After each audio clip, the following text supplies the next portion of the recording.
मोदी सरकार के पहले बजट को जहां भाजपाइयों ने सब वर्गों का ध्यान रखते हुए बनाया गया बजट बताया है, तो वहीं कांग्रेस सपा सहित अन्य पार्टियों ने इस बजट को शिक्षा, महंगाई, बेरोजगारी, किसान विरोधी बजट बताते हुए व्यापारियों का बजट बताया। केंद्र सरकार के वित्त मंत्री के द्वारा मोदी 3 सरकार का मंगलवार को पहला बजट पेश किया गया है, जिसमें हरदोई कांग्रेस जिला अध्यक्ष आशीष कुमार सिंह का कहना है कि यह बजट नीतीश नायडू लाभान्वित बजट है, पूंजीपतियों का बजट है। शिक्षा, महंगाई, बेरोजगारी, सामाजिक न्याय, किसान, कृषि पर शून्य बजट है। यह बजट सरकार बचाओ बजट पूंजीपतियों के लिए बनाया गया है। जहां सपा जिला अध्यक्ष शराफत अली का कहना है कि इस बजट में नवयुवकों, महिलाओं, किसानों, बेरोजगार के साथ छलावा किया गया है। बजट पूरी तरह से खोखला है। सामाजिक हित चिंतक राकेश पांडे का कहना है कि यह बजट केवल पूंजीपतियों के लिए ही बना गया है। किसानों, व्यापारियों, सीनियर सिटीजन, किसी के लिए सरकार ने कुछ नहीं सोचा। इसके अलावा भाजपा जिला अध्यक्ष अजीत सिंह बब्बन का कहना है कि ऐसा पहला बजट है जिसमें सभी वर्गों का ध्यान रखा गया है। भाजपा का यह बजट ज्ञान को ध्यान में रखकर बनाया गया है, जो कि 2047 के विकसित भारत की तस्वीर का स्वरूप है। महिलाओं के द्वारा बहुत ही अच्छा बजट बताया गया है, जिसमें कहा गया है कि महिलाओं को इस बजट में विशेष ध्यान रखा जाएगा। हरदोई से अखिलेश सिंह की रिपोर्ट। पहले तो नवयुवक जो है ये उसके लिए तो कुछ दिया नहीं, महिलाओं के लिए कुछ दिया नहीं, और जो भाजपा का झूठ बोलने का और समाज को झूठ बोलकर और जो आईना दिखाना है, तो वही उनका पुराना काम जो है वो वही उन्होंने दोहराया है। ये बजट का मैं जो है घोर विरोध करता हूँ। किसानों के लिए नहीं, किसानों का भी नहीं है और ना व्यापारियों के लिए है। कोई बजट जो है ये इस तरह का नहीं है जिससे कहीं देश खुशहाल होगा, या देश के लिए जो है बेरोजगार के लिए है, युवक के लिए है, महिलाओं के लिए है। ये तो खोखला है। महिलाओं के लिए जो बात करते हैं तो कहीं तो नजर नहीं आ रहा है। बजट का मैं विरोध निंदा करता हूँ, विरोध करता हूँ। जी हाँ, आज बजट अभी आ भी रहा है, आया है, और उसमें निश्चित रूप से बहुत कुछ पिछले वर्षों की अपेक्षा बहुत अच्छी चीजें शामिल की गई हैं। और इस हेतु मैं एक गृहिणी होने के कारण मैं सर्वप्रथम प्रधानमंत्री मोदी जी और उसके बाद वित्त मंत्री निर्मला सीतारमण जी को मैं हार्दिक साधुवाद देना चाहूंगी। और महिलाओं के लिए भी इस बजट में बहुत कुछ सुविधाएं दी हैं, शिक्षा के क्षेत्र में और व्यवसाय के क्षेत्र में महिलाओं को काफी जो है सुविधाएं मिली हैं, जिससे कि हम अपने भविष्य में हमारी बालिकाएं आगे बढ़ सकती हैं और देश और समाज के हित में कार्य कर सकती हैं।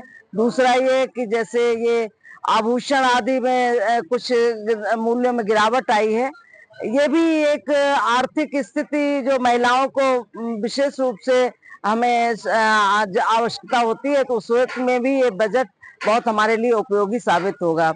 आयकर के क्षेत्र में भी इसमें इस बार जो है काफी कुछ संशोधन किए गए हैं, जो आयकर दाताओं के लिए बहुत ही हितकर रहेंगे और जिससे हम जो है अपनी बचत को और अधिक बढ़ा सकते हैं। महंगाई के उस पर भी नियंत्रण हो सकेगा, ऐसा मेरा विश्वास है। धन्यवाद। जो आज आम बजट आया है मोदी सरकार का, क्या कहना चाहेंगे इस बजट से? आज जो ये बजट आया है हमारे देश के यशस्वी माननीय प्रधानमंत्री श्री नरेंद्र मोदी जी के नेतृत्व वाली सरकार में, जो हमारे देश की माननीय वित्त मंत्री श्रीमती निर्मला सीतारमण जी हैं, उन्होंने जो बजट पेश किया है, ये देश का बहुत अच्छा बजट है, शानदार बजट है।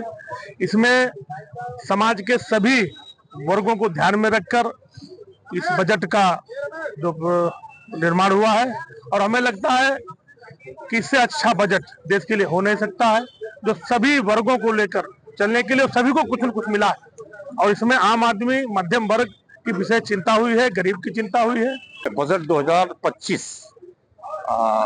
मोदी 3 सरकार का पहला बजट है, और जैसा कि अपेक्षा होती है कि किसी सरकार का पहला बजट उस पर कुछ बहुत कुछ मिल जाएगा, ऐसी उम्मीद नहीं की जाती है। कुछ वैसा ही उसमें नजर आया बजट में है। वर्किंग क्लास एक उम्मीद करता था कि टैक्स पे उसको अच्छी रिबेट मिलेगी। स्टैंडर्ड डिडक्शन जो उन्होंने 50 से 75 किया है, उसको लोग 1 लाख की उम्मीद करते थे, लेकिन वो वहां तक नहीं पहुंचा है। खासकर सीनियर सिटीजन इस बात की अपेक्षा करते थे कि उनका जो हेल्थ इंश्योरेंस है उसके ऊपर जीएसटी लगती है, तो जीएसटी माफ होनी चाहिए थी, तो जीएसटी माफ नहीं की गई है। साथ ही साथ जो रेलवे में कंसेशन मिलता था वरिष्ठ नागरिकों को, वो भी नहीं मिला हुआ है। तो बजट किसानों या व्यापारियों के लिए भी कुछ कहना सो है, किसानों के लिए तो कुछ नजर नहीं आया मुझे कि किसानों के लिए कुछ कहा हो। और व्यापारियों की बजाय जो रिबेट मिली हैं वो कारपोरेट को ज्यादा मिली हैं, और जो चाहे सोना चांदी को रिबेट दी गई हो, चाहे वो और दी गई हो, वो जो ऐसा बजट में ऐसे रिबेट नहीं है जिससे महंगाई पर कोई लगाम लगे, ये मुझे नजर आया है। का पहला आम बजट आया है, क्या कहना चाहेंगे इस तरीके के बजट पर? आज हमारे माननीय वित्त मंत्री सीतारमण जी ने बहुत ही अच्छा बजट पेश किया महिलाओं के लिए। इसमें सोना और चांदी जो आयातित होगा बाहर से वो सब सस्ता हो गया, गोल्ड, जो कि महिलाओं के लिए बहुत ही अच्छी खुशखबरी है। इस बजट ने आम जनमानस में निराशा पैदा की है। महंगाई बेरोजगारी की कोई ठोस बात नहीं। पूरे बजट में किसानों को लेकर ना एमएसपी की बात है, ना उनकी आय को दोगुना करने की बात है, और ना ही पूरे बजट में युवाओं को रोजगार देने की कोई ठोस बात कही गई है। ये पूरी की पूरी सरकार बचाओ और सरकार चलाओ बजट है। यह बजट आंकड़ों की बाजीगरी, इस बजट में कोई भी आम जनमानस को राहत नहीं है। मोदी सरकार का आज आम बजट प्रस्तुत किया है निर्मला सीतारमण जी ने, किस तरीके के बजट के रूप में देखते हैं सर? देखिए, माननीय प्रधानमंत्री श्री नरेंद्र मोदी जी की तीसरे टर्म का यह पहला बजट माननीय श्रीमती निर्मला सीतारमण जी ने जो प्रस्तुत किया है, मुझको लगता है कि ये ज्ञान को ध्यान में रख करके बनाया गया बजट है। जैसा प्रधानमंत्री जी कहते हैं, ज्ञान, गरीब, युवा, अन्नदाता और नारी, इन चारों के कल्याण को लेकर के एक विकासोन्मुख, रोजगार परक, युवाओं को साथ में लेकर के चलने वाला, गरीबों को साथ में लेकर के चलने वाला और महिलाओं को शक्ति प्रदान करने वाला ये बजट बनाया गया है। आज जो ये बजट आपको दिखाई दे रहा है, निश्चित तौर पर यह 2047 में विकसित भारत बन रहा है, उसकी एक तस्वीर इस बजट में साफ दिखाई देती है। आप इसमें देख रहे होंगे कि 1 करोड़ युवाओं को प्रतिवर्ष 1 साल जो इंटर्नशिप करनी है उसका पैसा सरकार देगी। इतना दूरगामी है कि 1 करोड़ युवा जब इंटर्नशिप करेगा और उसको पैसा सरकार देगी, फिर वह जाकर के तमाम कंपनियों में कार्य करेगा। मुझको लगता है कि युवाओं के लिए इतना बेहतर काम अभी तक किसी सरकार ने नहीं करा। 1.5 लाख करोड़ रुपए किसानों के लिए दिए गए हैं, 3 लाख करोड़ रुपए महिलाओं के विकास के लिए खर्च करने को दिया गया है। इतना शानदार बजट मैं मानता हूं कि पिछले 10 वर्ष में स्वयं मोदी जी की सरकार में भी शायद ना प्रस्तुत किया गया।